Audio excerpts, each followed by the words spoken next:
Assalamualaikum warahmatullahi wabarakatuh. Pada pertemuan kali ini, kita akan membahas tentang adjusting account atau penyesuaian account. Akuntan itu membagi kegiatan ekonomi suatu bisnis itu ke dalam periode waktu buatan, gitu ya. Periode waktu itu bisa bulanan, 3 bulanan, atau 1 tahun, di mana di setiap akhir periode atau satu periode di sini maka dibuatkan laporan keuangan begitu. Kalau bulanan artinya dalam waktu 1 bulan akan dibuat laporan keuangan tentang kegiatan ekonomi di perusahaan atau di bisnis tersebut. Nah, untuk periode yang bulanan atau 3 bulanan itu disebut juga dengan interim period. Sebagian besar perusahaan itu membuat laporan keuangan dalam waktu 3 bulanan atau 1 tahun sekali, atau annual gitu ya. Kemudian, kalau periode keuangan itu selama 1 tahun, itu disebut dengan tahun fiskal. Tahun fiskal itu bisa sama dengan tahun kalender, yaitu mulai dari 1 Januari sampai dengan 31 Desember. Atau bisa juga 1 tahun fiskal itu berbeda dengan tahun kalender. Misalnya mulainya adalah 1 Juli sampai dengan 30 Juni, itu diperbolehkan. Atau bisa juga mulainya dari 1 April sampai 30 Maret, itu juga boleh.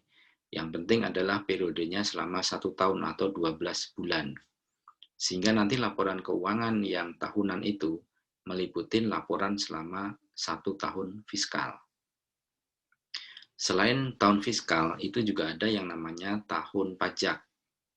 Di mana untuk tahun pajak itu dihitung untuk menghitung periode selama 1 tahun berapa pajak yang harus dibayar ke pemerintah.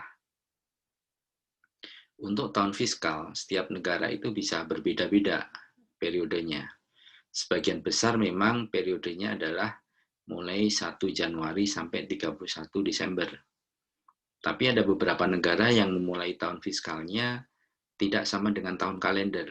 Misalnya negara seperti Australia, Kanada, New Zealand, negara bagian di Amerika, itu memulainya ada yang 31 Juli sampai 30 Juni, ada juga yang mulainya adalah di bulan Oktober. Jadi 1 Oktober sampai 30 September. Nah, untuk perusahaan itu apakah tahun fiskal harus sama dengan tahun kalender? Tidak juga gitu ya. Jadi tahun fiskal itu dibebaskan setiap perusahaan memulainya kapan.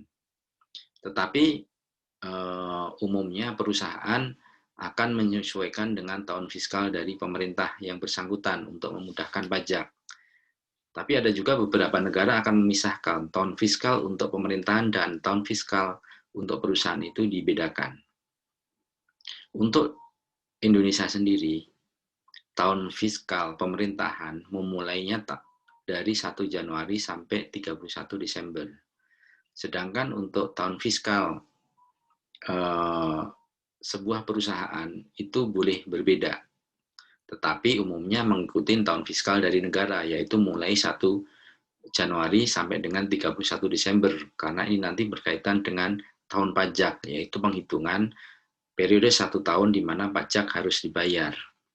Nah, kalau perusahaan itu tahun fiskalnya berbeda dengan tahun pajak, diperbolehkan, tetapi harus mengajukan permintaan ke Dirjen Pajak bahwa tahun fiskal perusahaan tersebut berbeda dengan tahun fiskal dari negara, yaitu 1 Januari sampai 31 Desember. Nah, sekarang kita akan membahas mengenai accrual basis accounting dengan cash basis accounting. Apa itu accrual basis accounting? Jadi begini, transaksi itu dicatat pada periode di mana kejadian itu terjadi, begitu ya. Kemudian perusahaan itu mengakui di sini artinya mencatat begitu ya, mencatat revenue ketika layanan itu sudah selesai diberikan atau barang sudah diberikan ke customer, bukan ketika menerima cash. Jadi untuk accrual sama cash basis accounting di sini berkaitan dengan kapan suatu transaksi itu dicatat sebagai revenue atau sebagai expense gitu ya.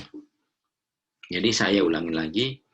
Jadi sebuah perusahaan itu mencatat revenue ketika selesai memberikan layanan atau selesai memberikan barang ke customer.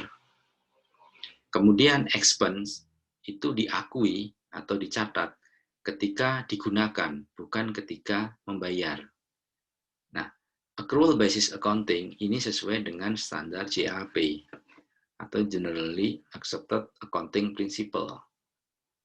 Jadi, revenue maupun expense itu dicatat atau diakui bukan ketika menerima cash atau mengeluarkan cash, tapi ketika revenue dicatat ketika selesai memberikan layanan atau selesai memberikan kewajibannya. Kemudian expense itu dicatat atau diakui ketika selesai digunakan. Nah, lawan dari accrual adalah cash basis accounting. Pada cash basis accounting di sini, revenue itu diakui ketika cash diterima atau uang cash diterima. Expense itu diakui ketika cash itu dibayarkan. Nah, cash basis accounting ini tidak sesuai dengan standar GAAP. Meskipun pada pemerintahan di Indonesia untuk pencatatan keuangan mereka menggunakan cash basis accounting. Misalnya realisasi belanja itu diakui ketika uang sudah diberikan. Atau pendapatan itu diakui ketika uang sudah diterima. Tapi kalau untuk standar GAAP yang digunakan di perusahaan, itu pengakuan dari revenue dan expense itu mengikuti accrual basis accounting, bukan cash basis accounting. Oke, saya jelaskan lagi tentang accrual tadi ya. Ada prinsip untuk pengakuan revenue gitu ya. Jadi prinsip pengakuan revenue itu digambarkan seperti ini. Revenue itu diakui di accounting ketika kewajiban sudah selesai diberikan, bukan ketika uang cash itu diterima. Contohnya adalah seperti ini. Misalnya pada bisnis laundry gitu, untuk gampangnya saja. Misalnya customer datang di sini, dia merequest atau meminta layanan laundry. Nah, di sini kemudian bisnis laundry tersebut melakukan proses pencucian, penjentlikaan, sama packing. Nah, ketika selesai packing di sini, maka di sini bisa dicatatkan sebagai revenue. Kemudian customer datang dan memberikan uang cash atas jasa laundry tersebut. Nah, di sini cash diterima, tapi bukan dicatatkan sebagai revenue lagi. Pencatatan revenue bisa dilakukan di sini. Jadi ini selalu berkaitan dengan kapan revenue itu bisa dicatatkan. Revenue itu dicatatkan jika kewajiban sudah selesai dipenuhi. Misalnya tadi baju sudah selesai di packing, siap untuk dibawa oleh customer. Di sini bisa dicatatkan revenue itu terjadi, bukan ketika uang cash itu diterima. Ini adalah prinsip pengakuan revenue. Nah, kalau prinsip pengakuan expense itu kapan? Nah, expense itu disesuaikan dengan revenue gitu ya. Jadi kapan expense itu dihasilkan? Itu ketika diperlukan beban untuk menghasilkan revenue. Atau dengan kata lain, expense itu diakui ketika selesai digunakan. Sama dengan revenue tadi diakui ketika jasa sudah diberikan. Jadi kalau digambarkan secara map begini ya. Jadi ada periode asumsi gitu untuk penghitungan kegiatan ekonomi yang akhirnya nanti membuat laporan keuangan. Kemudian ada prinsip pengakuan revenue, di mana revenue itu diakui ketika kewajiban sudah diberikan. Kemudian expense, prinsip pengakuan expense, itu mengikuti revenue, yaitu expense dicatatkan ketika expense sudah digunakan. Nah, prinsip tadi itu sesuai dengan CAP, itu ya. Karena ada prinsip yang lainnya yaitu cash basis accounting, itu tidak sesuai dengan standar CAP. Meskipun ada beberapa pemerintahan itu menggunakan prinsip cash basis accounting. Berikutnya, apa itu adjusting gitu ya. Jadi adjusting atau penyesuaian itu diperlukan. Yang pertama adalah untuk memastikan bahwa prinsip pengakuan revenue dan prinsip pengakuan expense itu diikuti atau digunakan. Kemudian yang kedua, adjusting itu diperlukan karena trial balance itu belum tentu berisi data yang up to date atau data yang lengkap, data yang terkini. Nah, adjusting itu diperlukan setiap kali perusahaan mau membuat laporan keuangan. Karena ini berkaitan dengan pengakuan revenue dan expense, maka pada proses adjusting nanti akan mengubah minimum satu account income statement atau minimum di account revenue atau expense dan satu account di balance sheet. Tipe adjusting entries atau tipe penyesuaian itu ada dua. Ada deferral, ada accrual. Untuk yang deferral ada dua, yaitu prepaid expense dan unearned revenue. Prepaid expense itu adalah jika expense itu dibayarkan di muka, pakai uang cash, tapi belum digunakan. Kalau unearned revenue, itu cash sudah diberikan, tetapi service belum diberikan, gitu ya, untuk unearned revenue. Untuk accrual, itu ada dua. Accrued revenue, artinya apa? Revenue sudah selesai diberikan, tetapi uang cash belum diterima. Yang kedua adalah accrued expense. Ini artinya expense sudah digunakan, tetapi uang cash belum dibayarkan. Nah, pada proses adjusting nanti yang dilakukan adalah begini. Dari trial balance yang sudah ada, gitu ya, nanti akan dicek, terutama di account revenue sama expense, ini sudah up to date belum dengan kondisi terkini. Kalau belum, maka akan dilakukan penyesuaian.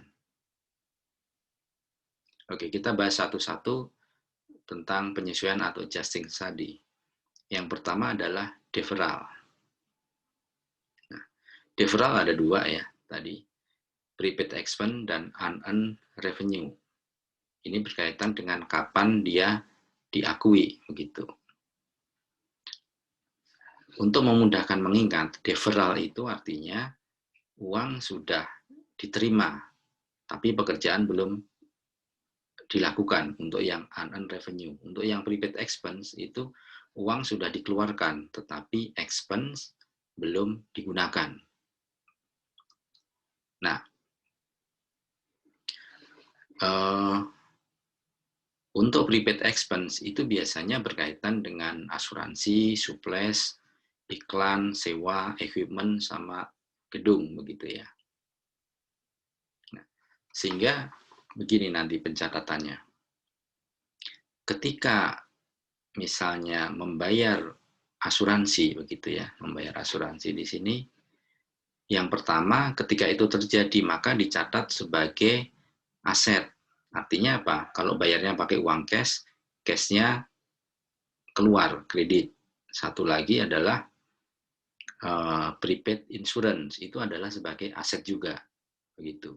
Nah, ketika nanti sudah digunakan, baru dicatat sebagai expense.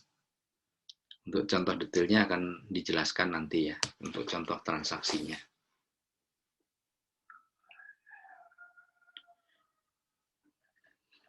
Nah, untuk prepaid expense, itu kenapa dilakukan adjusting?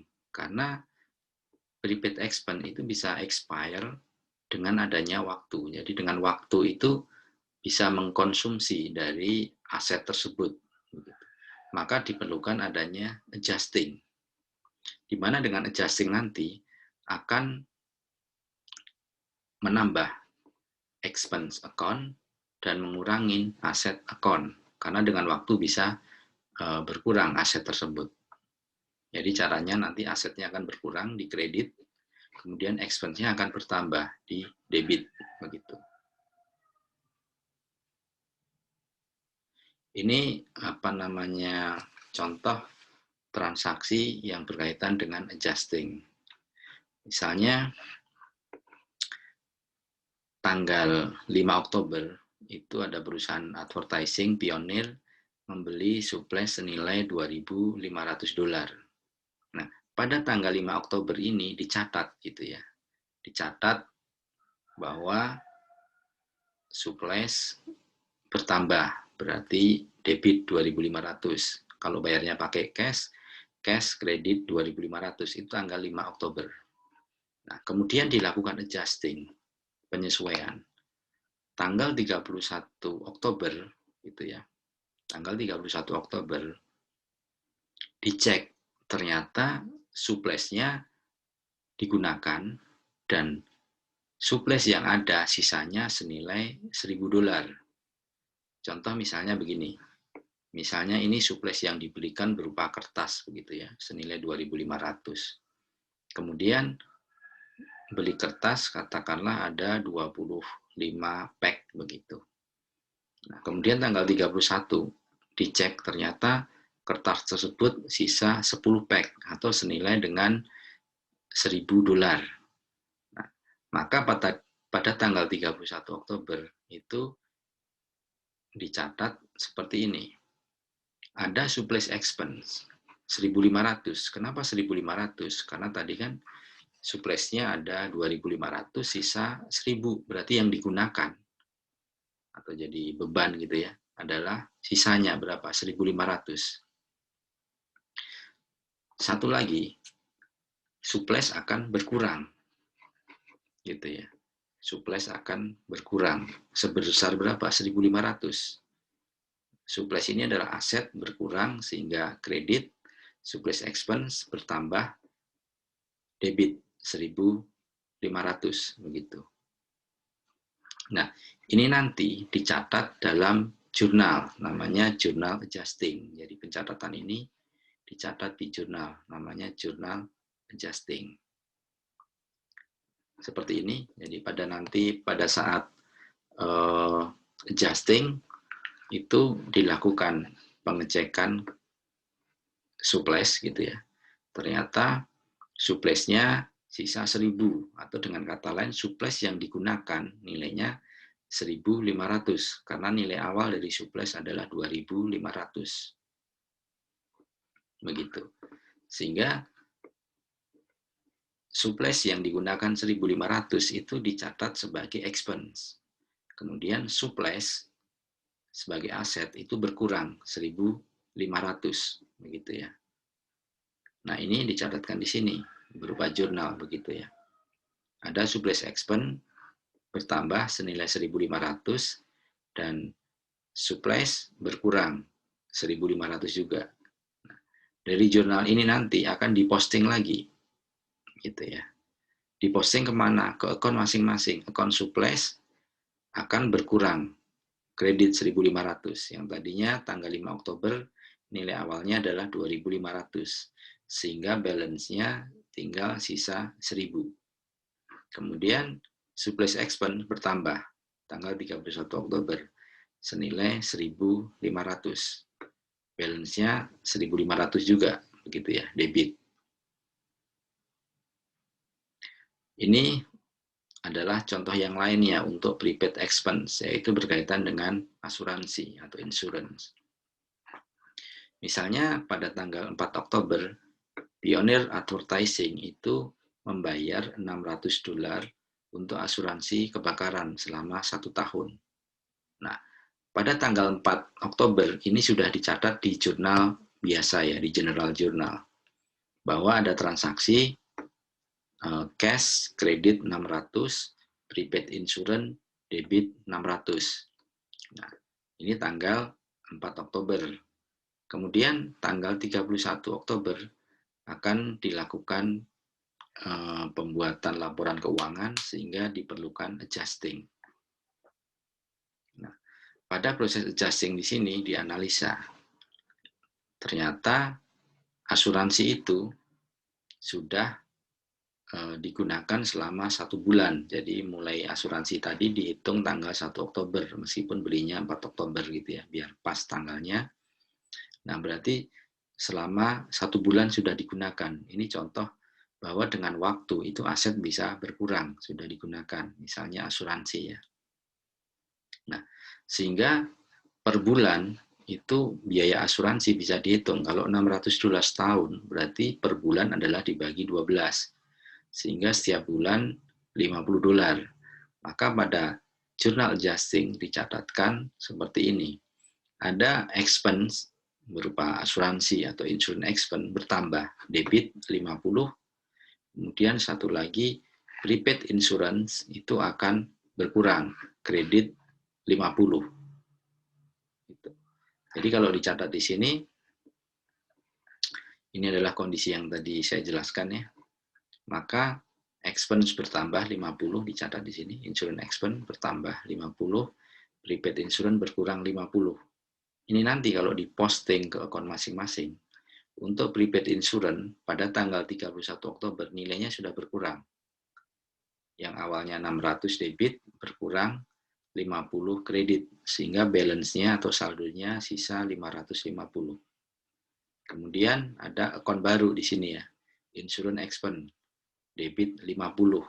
Dimana kalau dilihat di trial balance sebelum adjusting, itu account insurance balance itu belum ada, sehingga ada tambahan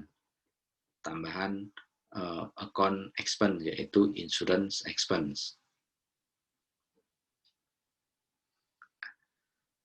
Berikutnya untuk adjusting, ada yang namanya depresiasi.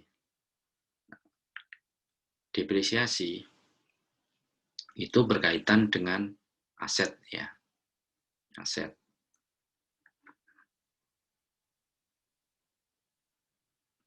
Nah, biasanya ini ya seperti gedung, equipment, kendaraan itu dicatat sebagai aset. Nah, depresiasi itu adalah proses mengalokasikan biaya untuk aset ke expense karena usia penggunaan dari aset tersebut. Jadi aset itu mempunyai umur, gitu ya, mempunyai umur usia. Sehingga dengan umur artinya nilai aset berkurang. Nah, pengurangan nilai itu dicatatkan atau diakui sebagai depresiasi. Depresiasi itu bukan untuk mencatat nilai aktual perubahan aset, tapi ini untuk mencatatkan nilai buku gitu ya. Nilai buku. Sehingga depresiasi itu adalah konsep untuk mengalokasikan, bukan untuk konsep valuasi. Artinya nilai yang dicatatkan itu bisa beda dengan nilai realnya gitu. Misalnya begini, kendaraan setelah 1 tahun nilainya berkurang 10 juta. Tapi belum tentu nilainya itu beneran 10 juta berkurangnya gitu ya. Tapi diusahakan mendekatin kondisi realnya untuk nilai buku. Nilai buku adalah nilai yang dicatatkan di accounting. Ini contoh berkaitan dengan depresiasi.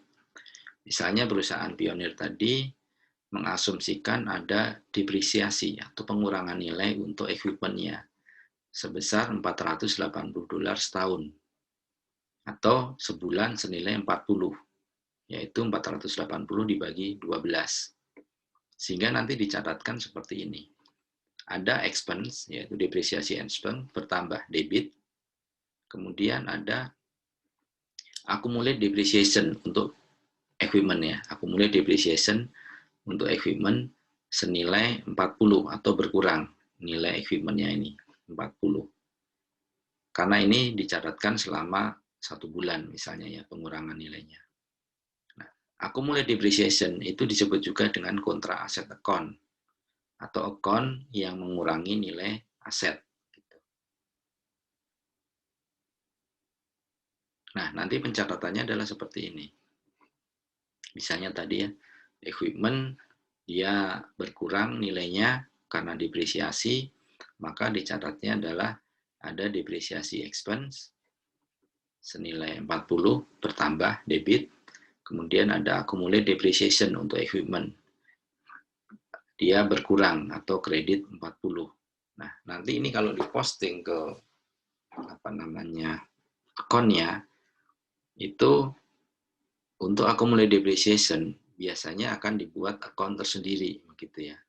Accumulate depreciation dia 40 kredit begitu. Tetapi nanti untuk melihat berapa nilai equipment itu dikurangi dengan accumulate depreciation-nya, nilai bukunya berapa. Kemudian depreciation expense ini adalah account tambah di expense, ada account depreciation expense bertambah debit $40.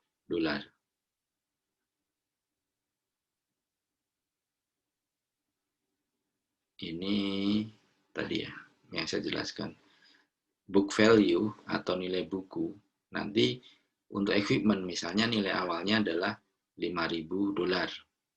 Maka nilai bukunya, nilai yang tercatat di accounting itu adalah $5.000 dikurangi dengan depresiasinya berapa nilainya? 40. Nah, ini adalah nilai buku dari equipment. 4.960 begitu. Nah, kesimpulan untuk prepaid expense itu adalah di sini ya. Prepaid expense itu meliputin contohnya adalah asuransi, supplies, advertising, sewa, dan depresiasi. Nah, alasan adjusting untuk prepaid expense itu untuk mencatat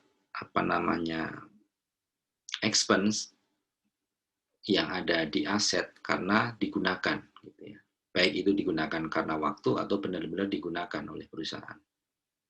Nah, kalau sebelum dilakukan adjusting itu nanti aset akan kelebihan nilai sedangkan expense adalah kekurangan. Sehingga untuk mencatat sesuai dengan kondisi real maka nanti untuk expense akan ditambah, berarti debit, kemudian aset akan dikurangi nilainya atau di kredit. Nah, berikutnya untuk yang deferral itu ada satu tadi ya, prepaid expense berkaitan dengan expense, yang kedua unearned revenue atau berkaitan dengan revenue. Pada unearned revenue di sini, cash itu sudah diterima, gitu ya, tetapi pekerjaan atau jasa belum diberikan. Ini berkaitan dengan misalnya sewa, tiket, gitu ya. Contoh tiket itu, kalau perusahaan itu memberikan jasa kereta api atau pesawat gitu ya, customer sudah membeli tiket, tetapi jasa belum diberikan atau customer belum menggunakan pesawat tersebut, belum naik pesawatnya, gitu ya. Sehingga itu nanti belum bisa dicatat sebagai revenue.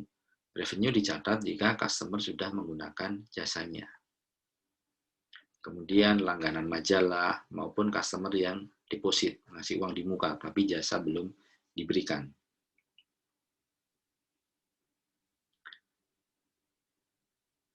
Nah, pada proses adjusting nanti, itu dibuat untuk mencatat revenue atas servis yang sudah diberikan selama periode waktu antara uang diterima sampai proses adjusting gitu. Nanti saya kasihkan contoh detailnya begitu ya.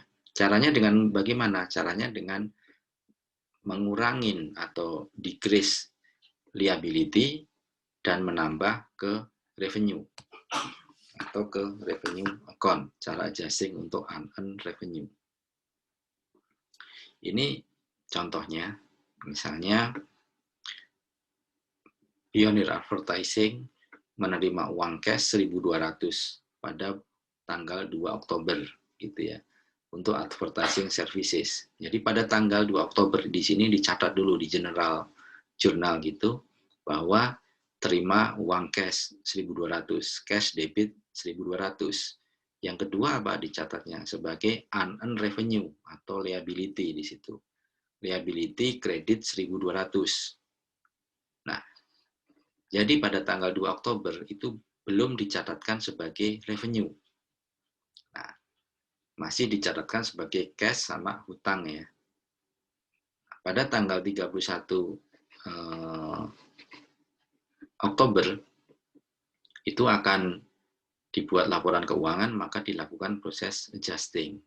Sehingga dianalisa, ternyata selama 1 bulan dari tanggal 2 Oktober sampai 31 Oktober, itu perusahaan sudah memberikan servis layanan senilai $400 gitu ya. Senilai $400. Meskipun belum selesai semuanya, ini kan nilainya 1.200 ya, selesai sampai tanggal 31 Desember. Nah, tanggal 31 Oktober itu sudah bisa dicatatkan senilai $400 ini sebagai revenue. Caranya adalah unearned service revenue atau liability berkurang ya, sehingga dicatat di debit 400. Satu lagi adalah service revenue. Service revenue adalah bertambah atau kredit 400 di sini.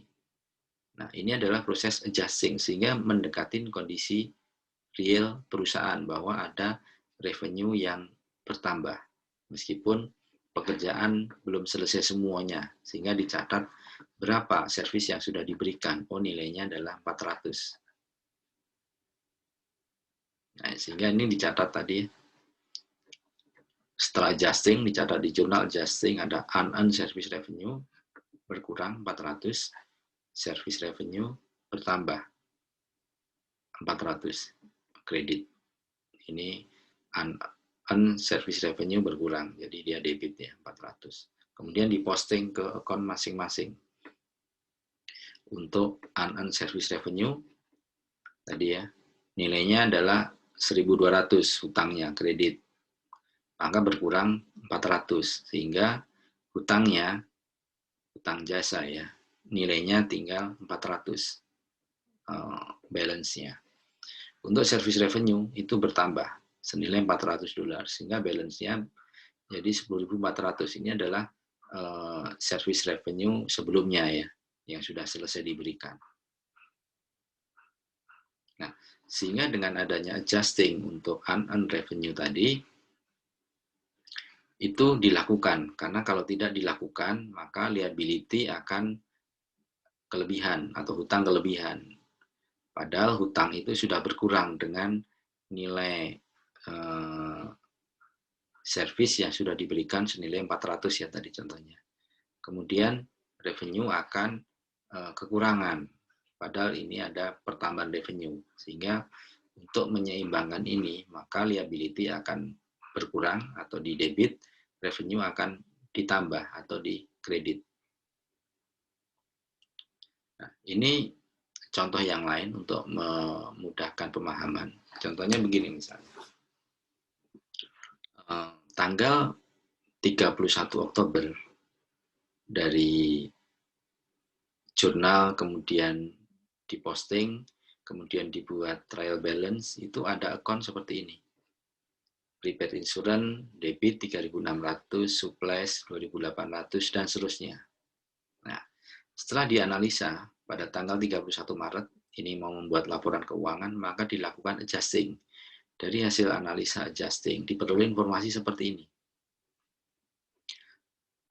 Asuransi itu expire dengan rate $100 per bulan. Kemudian surplus yang ada, sisanya itu senilai 800. Kemudian equipment depresiasinya adalah $200 sebulan. Kemudian yang keempat, selama bulan Maret, 1 bulan ya, servis yang diberikan itu nilainya setengah dari unearned service revenue, dari hutang service revenue. Nah, Anda diminta membuat adjusting entry untuk bulan Maret tersebut. Nah, caranya adalah satu-satu ya, kita lakukan adjusting. Yang pertama dulu. Nah, ini ada asuransi yang rate-nya itu $100 sebulan.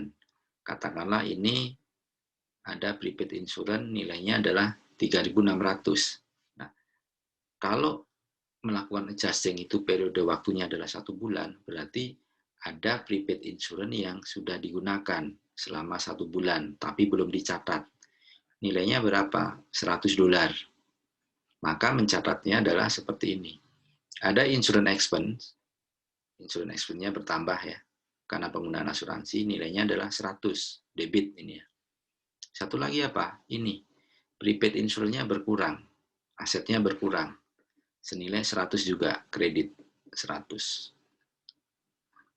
Nah, ini kalau tidak dilakukan di adjusting, maka nilai ini akan tetap, padahal sebenarnya adalah berkurang dengan waktu. Makanya ini dicatatnya adalah di adjusting. Kemudian yang kedua, kita lihat di sini, nilai surplus adalah 2.800. Padahal setelah dicek, nilainya yang sisa surplus ada 800 waktu melakukan adjusting. Maka dibuat journal entry, yaitu ada surplus expense senilai 2.000. Kenapa 2.000? Karena nilai surplus tercatat awalnya 2.800. Setelah dicek, nilai surplusnya sisa 800. Berarti yang digunakan adalah 2.000. Kemudian satu lagi, surplus ini ya, ini berkurang senilai 2.000 atau kredit. Berkurangnya karena digunakan, jadi expense ya, dicatat sebagai expense. Ini artinya sudah digunakan. Kemudian yang ketiga, ada depresiasi equipment senilai $200 sebulan. Nah, maka cara mencatatnya ada depreciation expense 200. Satu lagi adalah ini ya, accumulate depreciation equipment senilai 200. Gitu. Ini adalah nilai dari depresiasi sebelumnya. Karena bertambah 1 bulan, maka nilainya akan ditambah atau kredit 200 untuk accumulate depreciation. Yang keempat adalah selama bulan Maret, servis yang sudah diberikan itu separuh dari unearned service revenue. Separuh dari ini berapa? 4.600 ya, sehingga ada unearned service revenue. Ini berkurang. Hutangnya berkurang, hutang jasanya. Kemudian dicatat satu lagi di service revenue senilai 4.600 kredit. Ini adalah debit. Oke. Sampai di sini dulu untuk video kali ini. Untuk mengenai accrual basis accounting akan kita bahas di video berikutnya. Sekian, Assalamualaikum warahmatullahi wabarakatuh.